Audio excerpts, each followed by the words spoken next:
Ariete. Ariete es de Hydra Software, es también español. Yo lo tengo, he comprado, tengo licencia. No es muy caro, señores. Está, digamos, dentro del alcance de nuestros bolsillos. No habría mucho que gastar en esto. Tiene nomás buenos resultados, por lo menos resultados que te permiten planificar qué control vas a emplear. El KY Pipe, este es muy bueno, el KY Pipe. El KY Pipe era también la base de lo que nosotros conocemos como WaterCat, pero este específicamente contiene además el Pipe 2020, es norteamericano y es de verdad uno de los mejores. Y después tienes el Waterhammer de la Bentley. Creo que nuestro amigo de la Jordan tiene este Waterhammer. Yo no lo sé utilizar, nunca he intentado utilizar Waterhammer, ya que tengo, que se llama licencia en el Ariete, ¿no es cierto? Entonces, como tengo licencia en el Ariete, no tengo para qué ir a otro, pero no son diferentes en la concepción. La concepción detrás del golpe de Ariete ya les he dado, saben cómo se van a comportar golpe de Ariete. Que hay muchos más que estos, los hay, ¿no es cierto? Yo simplemente les estoy mostrando 5 de los N softwares de transitorio que hay. ¿Cuál es la metodología general cuando vas a proceder al cálculo mediante software? Primero, haces una preselección de los métodos que se pueden emplear para protección antigolpe de Ariete. Ayer hablábamos de que, por ejemplo, la válvula de apertura anticipada no funciona para todo, ¿no es cierto? Funciona para algunas cosas nomás. Y, ¿qué se llama? Depende entonces cuál es el método que tú vas a emplear para poder escoger, digamos, el golpe de Ariete que tú vayas a poner, es decir, el control de golpe de Ariete que tú vayas a poner. Una vez que has escogido el tipo de control, qué sé yo, ya sea pasivo o ya sea activo, tienes que correr el software con el método de protección que has elegido. Y vas a, además, efectuar un análisis de sensibilidad. Un análisis de sensibilidad que puede hacer aumentar el diámetro. Sabes que si aumentas el diámetro vas a disminuir la celeridad de onda.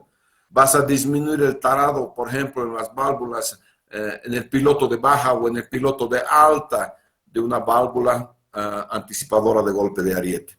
Entonces, todas esas cosas puedes hacer cuando estás calculando y estás queriendo escoger el tipo de protección que vas a tener. Entonces, es necesario hacer la preselección, correr el software y efectuar el análisis de sensibilidad. ¿Cuál es la resistencia a la sobrepresión?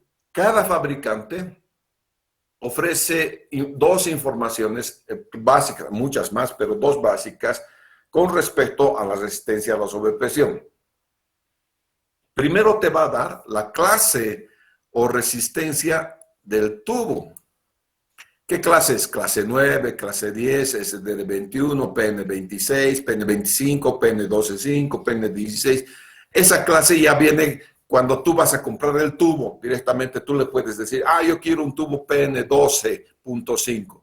Y entonces el fabricante te va a dar un tubo que pueda resistir 125 metros de columna de agua, ¿no es cierto? O tú puedes decir, también quiero un PVC clase 9, y entonces tú sabes que estás comprando una tubería que aguanta hasta 90 metros de columna de agua. Entonces, esta clase o resistencia es la primera que te va a dar el fabricante.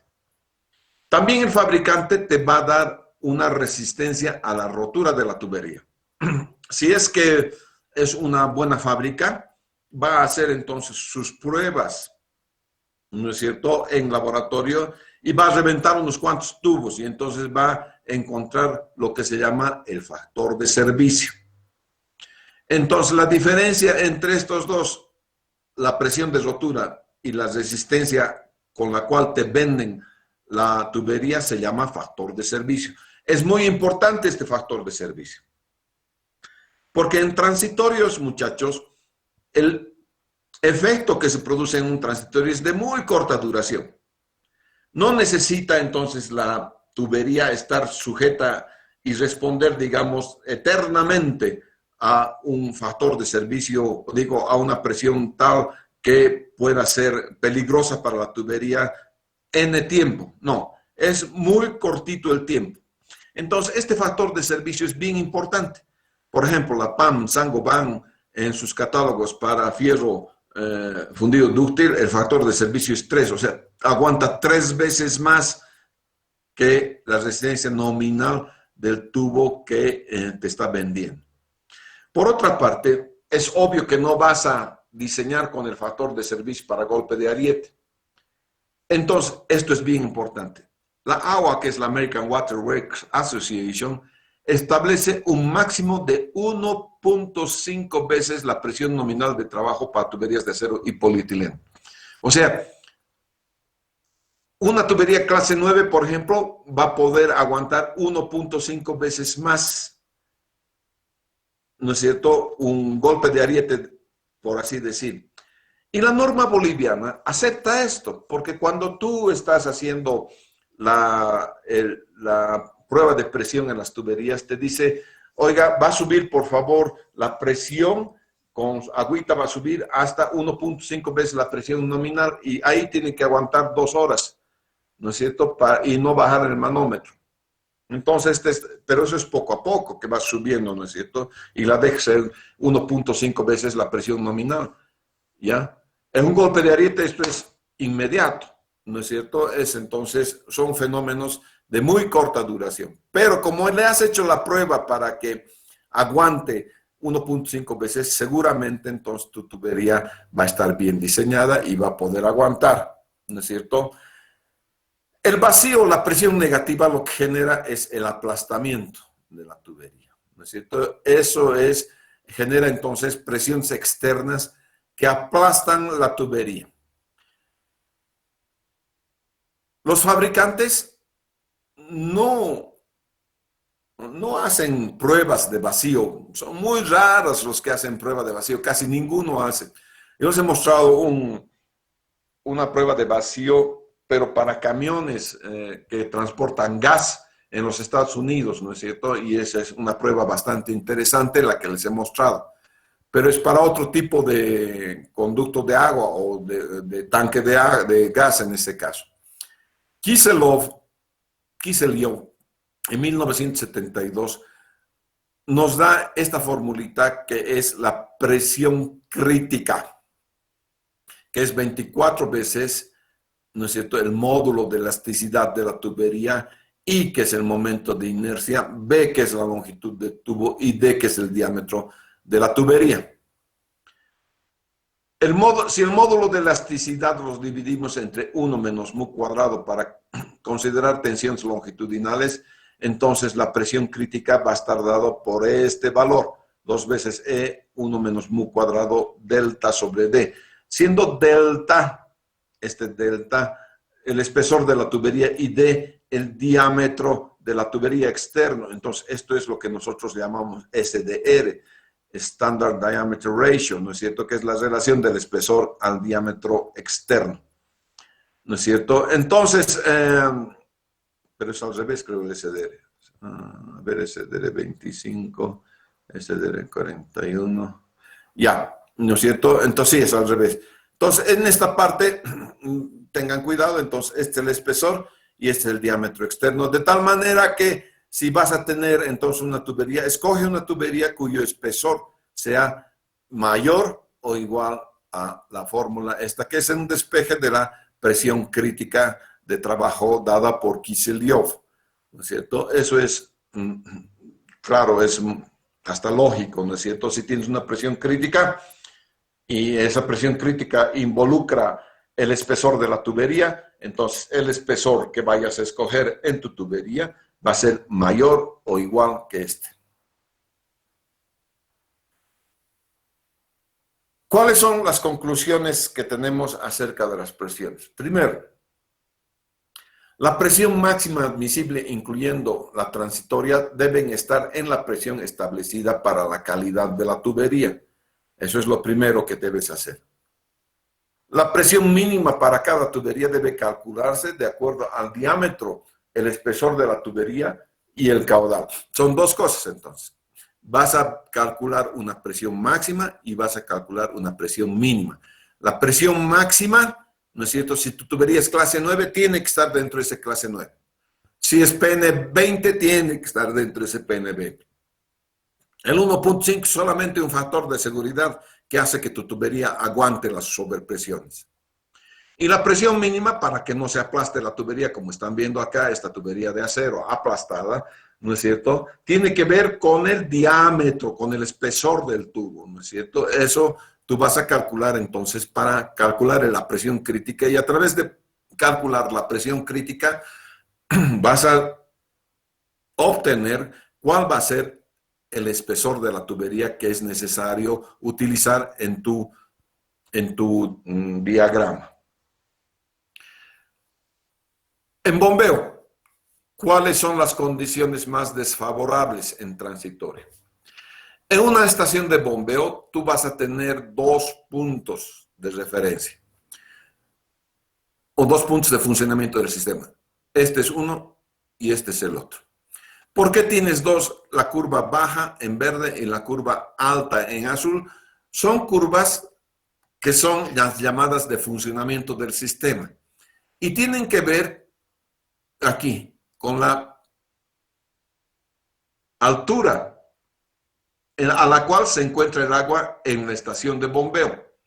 Entonces, en la estación de bombeo vas a tener una altura mínima y una altura máxima.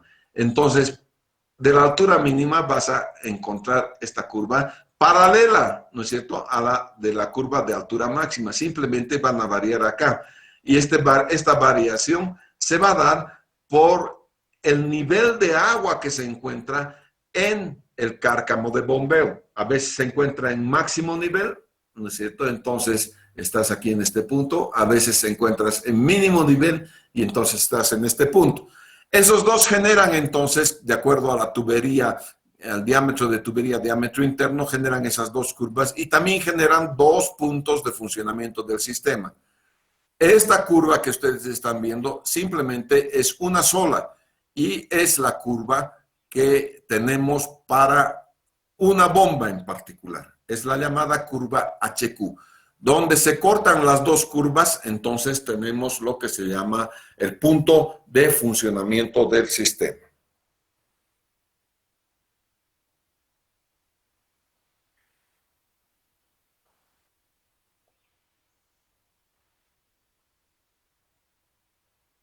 Bien. Estaba viendo un ratito el WhatsApp para ver qué pasó con Meet, pero están bien. Condiciones de operación. Primero, la carga estática, ¿no es cierto? Que es la diferencia del punto donde está el agua en el cárcamo de bombeo al punto donde vas a dejar el agua. Eso es lo primero. Puede estar en un punto bajo o puede estar en un punto alto. Entonces, va a haber una variación de la carga estática. Y luego vas a tener el número de bombas en operación, ¿no es cierto? Entonces, uno, a mayor presión estática, Hg, esta es la presión estática, altura geométrica, ¿no es cierto? La velocidad, ¿no es cierto?, del flujo es inverso y entonces tienes mayor sobrepresión. Si la altura estática es menor, entonces mayor va a ser el caudal. Así estás aquí, mayor es el caudal. Fíjense, en la curva verde, el caudal está aquí. En la curva azul, el caudal está un poco menos. Eso quiere decir esto.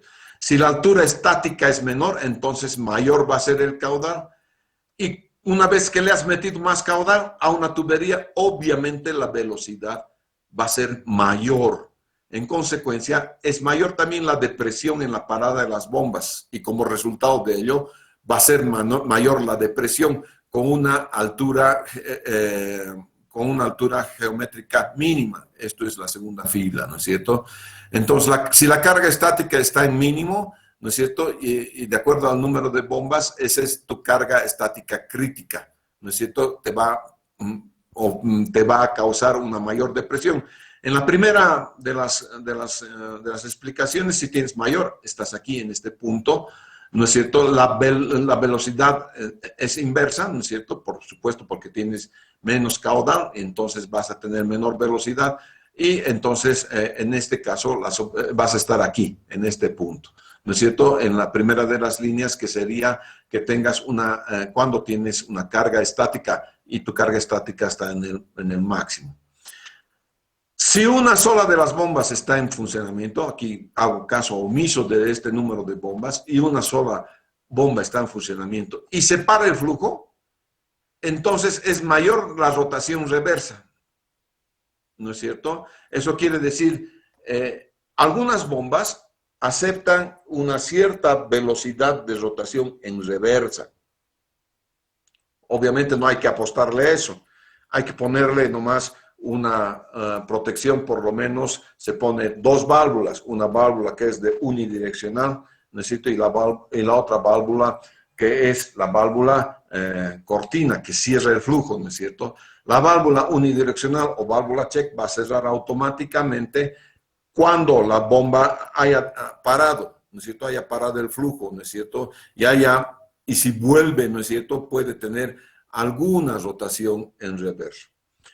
Y si esa rotación te pilla en reverso, en el manifold, entonces solamente va a afectar a la única bomba que estaba en funcionamiento. En otras palabras, es posible que si subimos la velocidad entonces de funcionamiento, entonces vamos a tener el flujo en reversa que arruine solamente a la bomba que está en funcionamiento.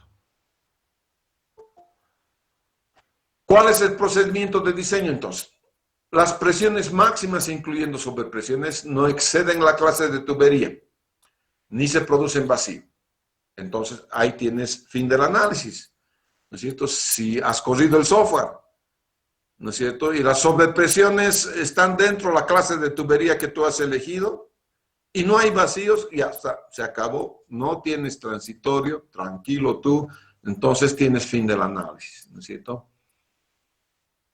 2. Si las presiones máximas, una vez que has corrido el software, ¿no es cierto?, incluyendo sobrepresiones, no exceden a la clase de tubería, es decir, el espesor de la tubería está bien puesto, está bien calculado, pero se producen vacíos, se presentan dos casos. Si la depresión es menor al esfuerzo que aguanta la tubería, fin del análisis, no va a pasar nada con tubería. Pero si la depresión excede el esfuerzo, con Z, admisible de la tubería, existen entonces 3 posibles soluciones.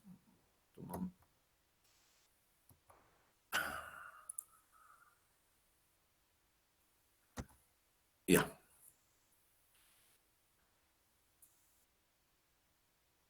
Ahora sí.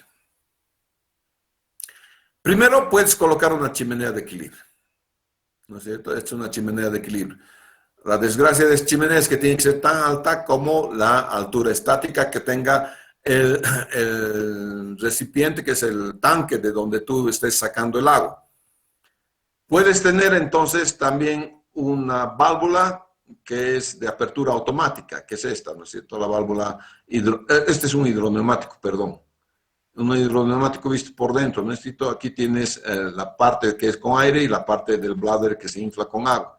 O puedes tener una válvula de apertura anticipada, que es esta. Esta es una válvula Singer de apertura anticipada, ¿ya? Entonces, en válvulas hay muchísimo tipo de válvulas y hay una lección un capítulo entero que dedicamos entonces a las válvulas y el diseño de las mismas. ¿No es cierto? Entonces, eso es 2. Las presiones, el espesor de la tubería aguanta la sobrepresión, pero el vacío puede ser que exceda, ¿no es cierto? La presión crítica puede ser que exceda la presión negativa que puede aguantar tu tubo. Y entonces tienes que colocar una de las protecciones que tú estás viendo en las imágenes. Un tercer caso. Las presiones máximas, incluyendo sobrepresiones, exceden la clase de tubería, pero no se producen vacíos. Ahí puedes aumentar entonces el espesor de la tubería para empezar. Pero aumentar el espesor de la tubería puede ser que estés aumentando para kilómetros de tubería, ¿no es cierto? Entonces, el gasto, la economía de tu proyecto se va a ir al demonio, ¿no es cierto? Entonces, no quieres eso, digamos. Entonces, vas a tener que colocar elementos de protección. Normalmente colocas válvulas, qué sé yo, de purga, estas válvulas ventosas que tienen la capacidad de funcionar como válvulas antigolpe de ariete, ¿no es cierto? Además, puedes utilizar los hidroneumáticos, las válvulas anticipadoras, ¿no es cierto? O puedes aumentar la inercia de la bomba. Algunas veces tú le puedes pedir al fabricante, yo muchas veces cuando compro una bomba, siempre le pido cuál es la inercia de la bomba, ¿ya? Entonces, ¿por qué pido la inercia de la bomba? Porque con eso puedo calcular si puedo utilizar la bomba como uno de los elementos que puedan protegerme, digamos, la tubería hacia adelante. Y el peor de los casos, las presiones máximas exceden y se producen vacío. Entonces, la solución suele ser con hidroneumáticos, pero también suele ser la solución más cara que existe. Y a veces tengo que tener, qué sé yo, que se llama, tengo que tener además compresores de aire. Eso es lo que me ha sucedido aquí en el proyecto del sur de Cochabamba. Los compresores son gigantescos y el hidroneumático también. Entonces, lo que ha pasado es que tengo una dificultad, entonces, económica. Bien. Cuando uno diseña un tanque hidroneumático, ¿no es cierto?, tiene que considerar varias cosas. Primero, W sub A, que es que es el aire contenido en la cámara, ¿no es cierto? W sub A máximo es que es la expansión máxima, ¿no es cierto?, de aire en el transitorio. O sea, el agua puede entrar y comprimir, ¿no es cierto?, el aire que tengo acá.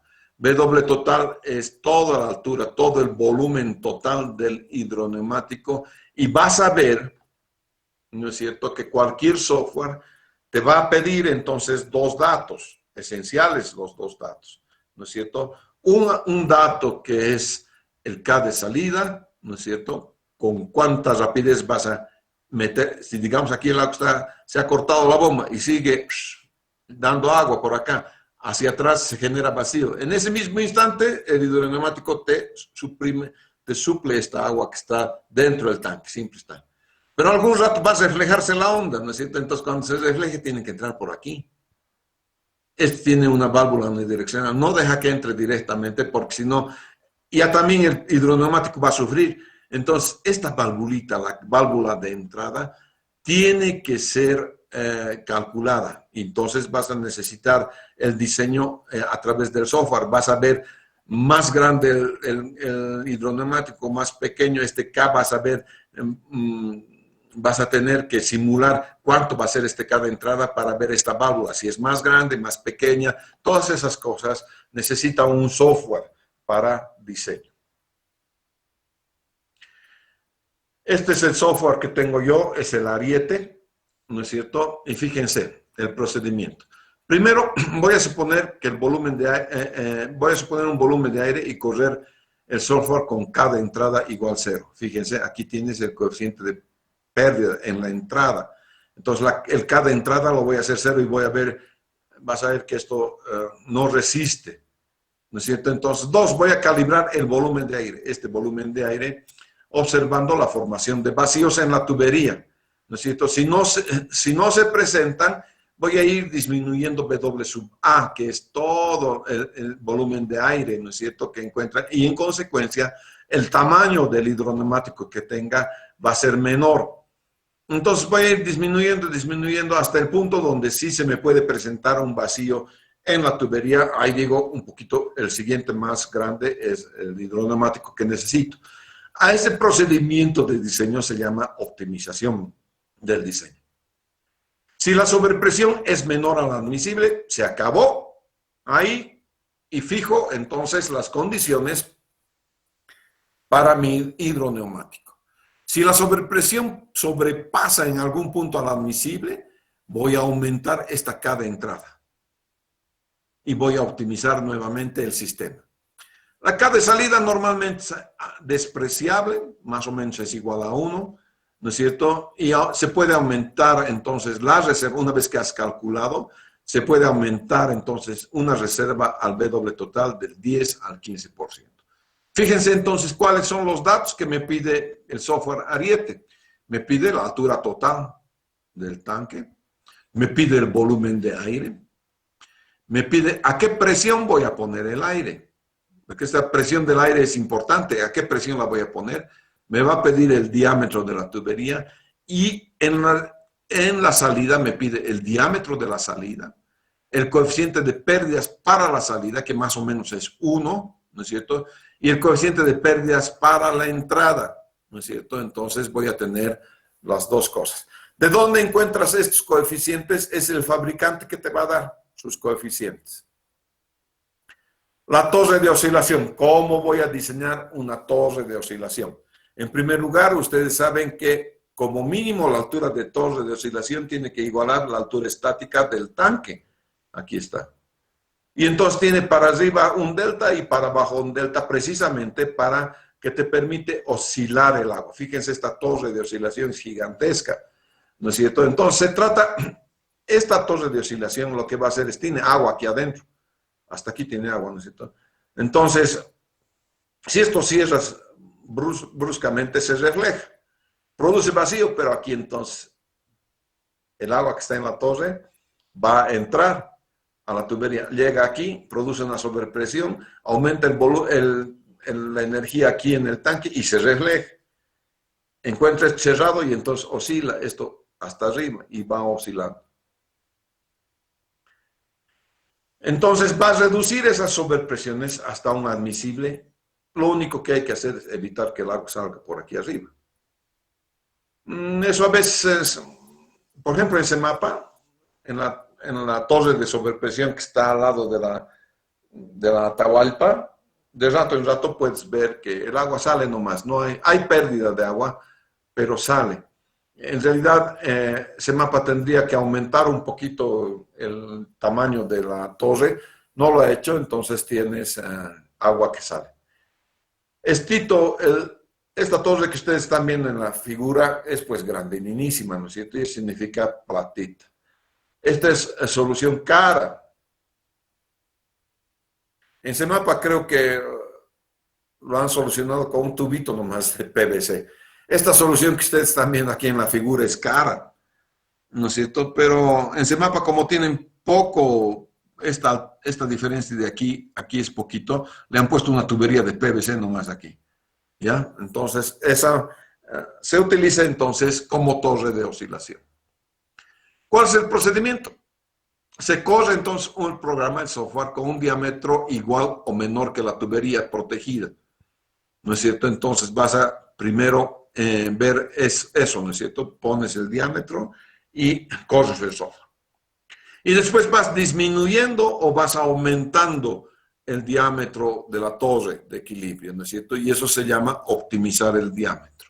Se escoge el menor diámetro que mantenga las subpresiones y las sobrepresiones en un rango que sea admisible por la tubería. Entonces, la torre de oscilación es muy facilita de manejar, no necesita gran ciencia. En las condiciones por gravedad, las condiciones más desfavorables son cuando has cerrado esta válvula bruscamente. Cuando has cerrado la válvula bruscamente, vemos que se produce una sobrepresión, ¿no es cierto?, que viaja hacia el tanque de agua, ¿no es cierto?, y aumenta, digamos, infla un poco el delta H acá. Para llegar a equilibrio, o el tanque ya también da aquí y encuentra la válvula cerrada y entonces se produce la oscilación en la tubería, ¿no es cierto? Entonces, el cierre de válvula al final genera esta máxima sobrepresión. Y es mayor esa sobrepresión cuanto más volumen de agua tengas aquí adentro, es decir, cuanto más larga sea la tubería. Un cierre de una válvula intermedia, si tuviésemos una válvula por aquí intermedia, genera sobrepresiones, agua arriba, pero abajo, si aquí tienes, abajo va a agarrar y va a generar vacío de presiones, ¿no es cierto? Entonces ya hemos visto que tengas dos ondas, una onda reflejada en el cierre de la válvula hacia aguas arriba y una onda de depresión que viaja hacia aguas abajo. Eso ya lo hemos visto en la teoría. Entonces, el transitorio es más grande si esta válvula que tú estás viendo acá la cierras demasiado rápido. Si cierras demasiado rápido, esto inmediatamente va a agarrar este delta H, ¿no es cierto? Y va a viajar con ese delta H hasta descargar en el tanque. Pero ¿qué pasa? Este es H0 normal. ¿Qué pasa si este delta H es tan grande que tu tubería no aguanta? Se va a romper la tubería, ¿no es cierto? Es por eso que la solución más barata siempre es poner aquí un actuador de tal manera que la válvula esta nunca se cierre rápidamente, se cierre poco a poco de tal manera que esto vaya subiendo poquito a poco, ya la onda es menor, va a crecer aquí, va a reflejarse, en fin, va a ir atenuando entonces esa onda de sobrepresión. En conducciones por gravedad tengo algunos tipos de tubería. Esta tubería es de acero soldada. Su presión negativa máxima es 0.68 bares negativos. La presión absoluta es obviamente una atmósfera negativa, ¿no es cierto? Esa es la presión absoluta. Este no alcanza eso, alcanza a 0.68 bares, ¿no es cierto? Nada en el universo puede ser menor que la presión absoluta, ¿no es cierto? Este está a 0.68 bares. Y la celeridad de la onda es, aquí falta 1490. La tubería de concreto, su presión depende. Si está concreto armado o no es concreto armado. Si es concreto armado, la presión negativa va a ser 0.68 bar, ¿no es cierto? Y la celeridad ya va siendo menor, 550 metros sobre segundo. La tubería de concreto pretensada, la presión negativa admisible, 0. Ojo al piojo, ¿no es cierto? No puedes tener presiones negativas si la tubería es de concreto pretensado. Y la celeridad de las ondas está alrededor de 550 metros. Esta es una tubería PEAD. Vean que las tuberías de polietileno de alta densidad pueden tener diámetros interesantes. La presión negativa admisible viene a menos 0.68 bar y la celeridad de la onda es pequeñita, pues es 245. Entonces es una tubería muy buena en función al transitorio, porque su onda de celeridad de la onda es muy bajita. Entonces todo va a depender del espesor de la tubería de polietileno que tú puedas emplear en tu condición por gravedad. La tubería de PVC, la presión está entre 0 a menos 0.2 bar, ¿no es cierto? Aguanta un poco menos, 0.68 es la otra. Pero la celeridad de las ondas en una tubería de PVC es la más pequeña, es 210 metros sobre segundo. Y ahora hay que ver, además, cómo vas a unir, ¿no es cierto?, las tuberías. Esta unión de tubería, sí, es un manguito especial, ¿no? Se llama maxiadaptador se llama. Maxiadaptador de tubería de fierro fundido a tubería de PVC. Entonces, en esta parte del maxiadaptador tiene una brida, se están dando cuenta, y a partir de aquí la tubería va a ser de fierro fundido, me imagino, porque esto es de fierro fundido y el resto es de tubería de PVC. Lo que ustedes están viendo en la fotografía, entonces se llama maxiadaptador. Finalmente tienes las tuberías estas de fierro fundido, ¿no es cierto? Tienen una buena resistencia a la presión negativa y tiene las ondas de presión alrededor, menos que el acero, alrededor de 1370 metros sobre segundo. Vamos a ver algún ejemplo, ¿no es cierto? Para ello, siempre vamos a tener en cuenta dos ecuaciones que me permiten calcular la celeridad de la onda. Y eso depende del espesor de la tubería. Es decir, si D sobre E es mayor que 25, el diámetro exterior al espesor es mayor que 25, es este. Y el otro, vamos a dejar este a un lado, es para tubería de pared gruesa. Este es tubo de pared gruesa, este es tubo de pared delgada.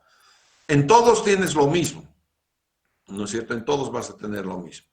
Finalmente, C, ¿no es cierto? Vamos a emplear esta ecuacióncita que se emplea cuando solamente tienes tubos de pared gruesa. Vamos entonces a hacer una transformación de las ondas de presión. Ustedes saben que hay una onda de presión que va viajando en el tubo, ese corresponde al coeficiente de transmisión, y cuando llega al final se refleja. Entonces, ese es el coeficiente, es la relación de sobrepresión o de presión, depende de qué estás hablando. Puede ser una sobrepresión, pero también puede ser una depresión que continúa propagándose, ¿no es cierto? Después del cambio de diámetro, ¿no es cierto? Se propaga hasta que llega al final. Y una vez que llega al final, se refleja y tienes el coeficiente de reflexión. En este caso, tienes A1 y A2. Este es el caso cuando tienes, por ejemplo, una tubería que descarga en un tanque de agua, ¿no es cierto? El delta H, la sobrepresión, la vas a calcular siempre con la fórmula de Zhukovsky. El módulo de elasticidad es la relación del esfuerzo aplicado y a la deformación causada por el material. Sigma es entonces el esfuerzo y delta es la deformación unitaria. Por ejemplo, barras de acero que se someten a una prueba en la cual se aplica un esfuerzo de 350, aquí está el esfuerzo, kilogramos por centímetro, determinan de deformación esta. Entonces, ¿cuál es su módulo de elasticidad? Está acá. Muchas veces vienen en megapascales. Entonces, para convertir de megapascales a kilogramos por centímetro cuadrado, tienes que multiplicar por este factor. Bien, en bombeo, por ejemplo, vas a tener una tubería ASTM A53 grado B. Entonces, tienes varias especificaciones técnicas acerca de qué tipo de tubo vas a emplear. En este caso estoy empleando un ASTM a 53 grado B. El diámetro de esta tubería es 18 pulgadas. El espesor de pared está acá, ¿no es cierto? Entonces,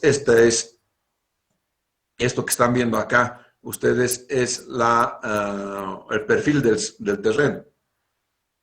Llega aquí y de repente sube hasta el tanque. Entonces, esta tubería que voy a colocar en este perfil del terreno es esta, una grado B. Voy a tener 5 bombas verticales tipo turbina acá. ¿No es cierto? 4 en operación y una de reserva. El caudal nominal es 180 litros por segundo y las bombas giran a 1760 revoluciones por minuto. Esto es importantísimo.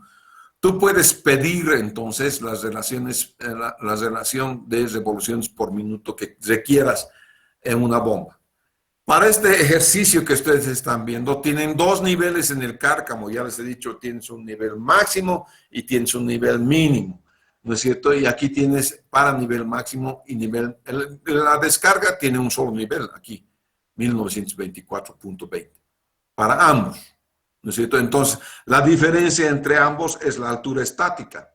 Y el gasto, de acuerdo a ello, ¿no es cierto? Si estás en el nivel, en esta, a ver, 54-24, estás en el nivel máximo, entonces el gasto es mayor y el gasto en el nivel mínimo es menor. Aquí está, ¿no es cierto? Entonces tienes el gasto en la conducción correspondientes a los niveles que se presentan en el cárcamo de bombeo. Este es único porque es el nivel de descarga. Y entonces tú tienes que ver cómo va funcionando el gasto en la bomba. En la bomba, como les he dicho, la bomba, si bien tiene un punto de funcionamiento, puede funcionar a otros puntos con mayor o menor eficiencia. No es que no vaya a bombear, no es que no vaya a encontrar la altura, ¿no es cierto?, y el caudal necesario. Simplemente lo que va a variar es la eficiencia. Entonces, fíjense, vamos subiendo el gasto H, que es la altura contra la cual bombeo, es esta. Y la eficiencia también va cambiando, siendo la mayor eficiencia acá. Posiblemente entonces en esta línea tenga el punto de mayor eficiencia de la bomba, que la conozco como BEP, Best Efficiency Point, BEP. Entonces, en todas las máquinas, en todas las bombas, tú vas a encontrar eso que dicen BEP, que es la eficiencia de las bombas. Este es el software Ariete, ¿no es cierto? Es el software que yo utilizo. Entonces, este tiene un tanque, una bomba y va a llevar a otro tanque. De hecho, este es, creo que la tubería, este es el bombeo, si mal no recuerdo, es de Santa Bárbara a Cochabamba, una cosa así. No, ya no estoy recordando bien. Pero esta bomba, entonces, en línea general, esta es la altura manométrica, bombea y llega entonces al tanque acá. Tiene dos envolventes. Una envolvente que es la verde, que te da la presión nominal de trabajo, y una envolvente roja que es 1.5 veces la presión esta. Esta envolvente de 1.5, ¿no es cierto?, es la que me va a aguantar entonces la sobrepresión en caso de que se exceda la presión nominal de trabajo. Obviamente, esta altura no puede estar encima de esto, porque significaría que la bomba está bombeando a mayor altura que lo que puede aguantar el tubo. Este tubo puede aguantar esta línea verde, nada más. Y si tú pones esta línea negra por encima de la línea verde, todo el tiempo este tubo está trabajando sobretensionado. Y obviamente la vida útil de este tubo la vas a bajar mucho. Y hay que tener en cuenta también cómo están las uniones. Existen algunos calculitos adicionales que puedes hacer. El día sábado nosotros vamos a ver esos cálculos de flujo transiente. No se preocupen, ¿no es cierto? Simplemente esta es la teoría. Este es el momento de inercia del grupo motor-bomba. Así se calcula el momento de inercia. La potencia está en kilowatts, N es el número de revoluciones por minuto y esto es Newton metro cuadrado. Se van a sumar los momentos, ¿no es cierto? Y vean ustedes cuánto es. Tienes que calcular además la celeridad de la onda, ¿no es cierto? En este caso, esta celeridad está dada para tubo de pared delgada, ¿de acuerdo? Entonces son estos cálculos adicionales que tienes que hacer. Por eso es necesario saber cuál es la inercia de la bomba. Si no sabes cuál es la inercia de la bomba, tú vas a calcular y le vas a pedir al fabricante, yo quiero que me des una bomba que tenga esta inercia. Ya, el momento de esa inercia ya hemos visto y este es otro momento. ¿Okay? Entonces, cuando tú has corrido el software, ¿no es cierto?, se me presenta la línea rosada. Y este es la línea de flujo transiente. Entonces, aquí vas a tener la sobrepresión que está dentro, digamos, lo que puede aguantar la tubería, 1.5 veces esta presión nominal, instantánea, obviamente, ¿no es cierto? Y estás teniendo esto. Pero no tienes ninguna protección, fíjate, has corrido sin protección alguna. Y esta línea celeste es la línea de presión negativa.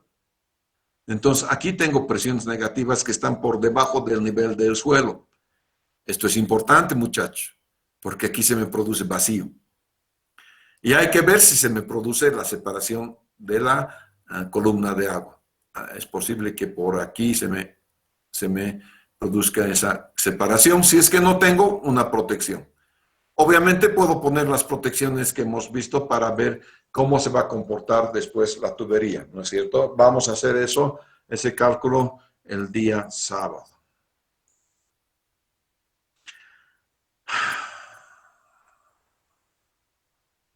Listo, muchachos. Eso es entonces lo que les quería mostrar en cuestión de golpe de ariete. Hasta ahí tenemos. Entonces, lo único que falta Entonces, es mostrar algunos ejercicios que los voy a mostrar, ¿no es cierto?, de golpe de ariete. Entre ellos vamos a aprender a utilizar la planillita Excel que acabo de darles. Estudienla un poquito, ¿no es cierto? Esa planillita Excel me va a servir para muchas cosas. El día sábado la vamos a emplear, ¿de acuerdo? ¿Alguna pregunta?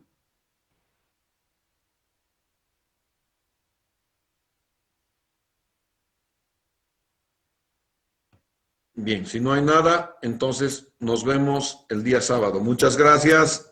Hasta luego.